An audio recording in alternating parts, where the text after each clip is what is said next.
Adam here with Brooksaw Antiques. Today we have this 1957 Smith Corona Silent Super Vintage Portable Typewriter. I'm going to show you how to use the functions and make sure they all work. Made in the USA, and this is one of the top typewriters of all time. Definitely the top Smith Corona in my opinion. And this one has unique typeface, so stick around and see that when I get to the print section. The official color of this one is Alpine Blue, and it's got a greenish tint to it. Fun fact is I sold one of these once to a customer and they sent it back saying that it was not the correct color as advertised. I guess the lighting and the camera lens might make it look more blue than it is. So I don't know. You can take that up with Smith Corona. I did not enhance anything. Up top is the adjustable paper guide. This helps you guide the page in straight. I'm going to line that up with the edge of the platen, which is the main roller that feeds the paper. This is the left margin. I'm going to set that around 5 and the right one around 70. And you can reset those once you load the page because you got to reset. You got to set these two paper fingers anyway. I'll show you how to do that.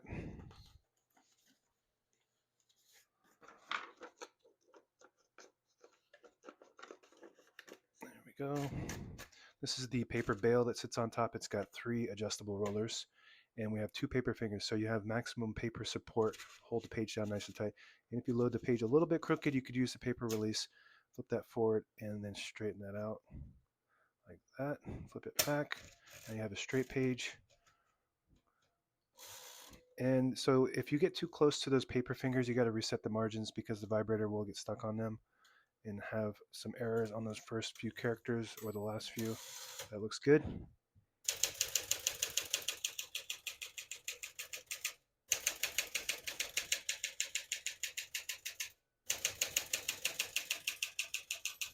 Once you hear the bell, you're near the end of the margin. Hit the slide space, get you back to the beginning, and skips 1, 2, or 3. Right now we have it on single, but if you want double, just flip the switch back. It skips 2. One more, it skips 3.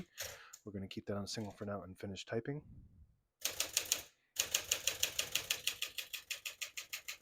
As you can see, all the keys type nice and none of them skip or stick. I'll type a sentence in red on the next line, switch from black to red. There's a switch on the right side. Flip that down to the red indicator. Prints the bottom portion of the ribbon, which is red. When you have it in the middle, it prints no ink at all. It just leaves a stencil for copying purposes. When you have it up top on the blue indicator, it prints the top portion of the ribbon, which is black. You can move that down for red.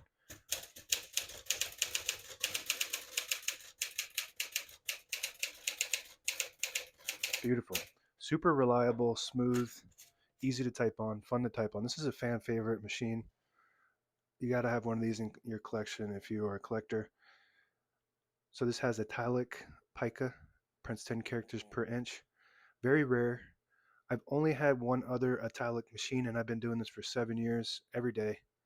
So this is kind of, it's nice and rare. I don't know how popular these are. I get a lot of cursive machines and those are super popular, so we'll see.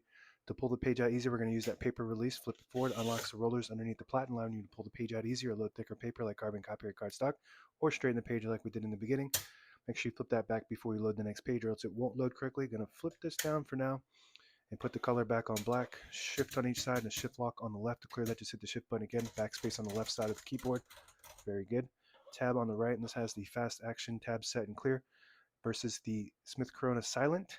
So this is the upgrade from the Silent. The Silent has manual tabs that you flip, you take out from the back there and actually have to insert them manually. And then this is the upgrade where it has the tab set and clear on the keyboard. Right now we have tabs set on 10 space intervals. So I'm just going to go through and clear each one of those by hitting that CL button. So now we shouldn't have any tabs, but I always like to set one somewhere in the middle so that way when you hit the tab button, it doesn't go slamming all the way to the end, causing wear and tear on your typewriter by hitting that set button right there. And you can set as many tabs as you want on this model.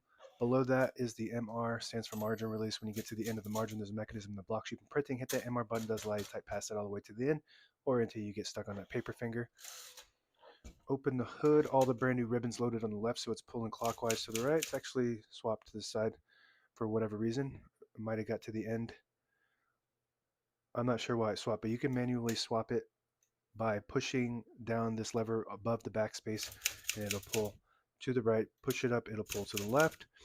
And it has an automatic reverse when you get to the end of the ribbon. On either side, it will pull on this with the eyelet, which is a little metal piece, and swap the direction automatically, so you don't actually have to go in there and manually change the direction if you don't want to. This is your touch control.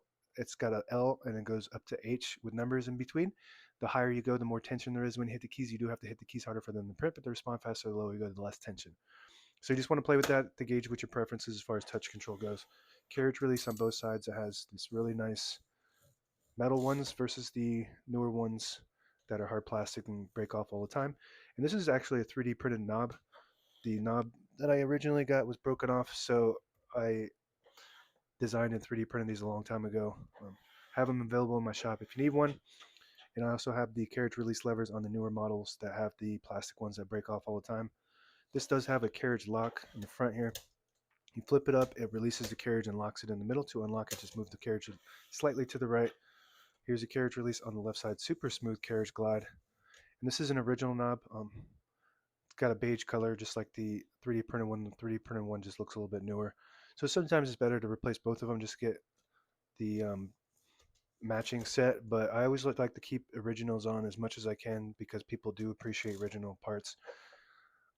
If you pull out the lever on the left knob, it disables the spacing so you can get to an exact spot on the page. You push it in, you get the clicks. Each one of those clicks is one space, in the same concept with this lever on the inside. You flip that down, you disable the spacing, flip it up, you get the clicks. And it has a page gauge on the inside of the left side of the platen there. If you load the page underneath the 11, right there, there's a little line on the left side there. And as you're feeding it through, it'll start to warn you when you're getting close to the bottom of the page. That's 2 inches left, 1, and that's the end of the page. And that's it. Now available on eBay or Etsy or my new website, brooksawantiques.com.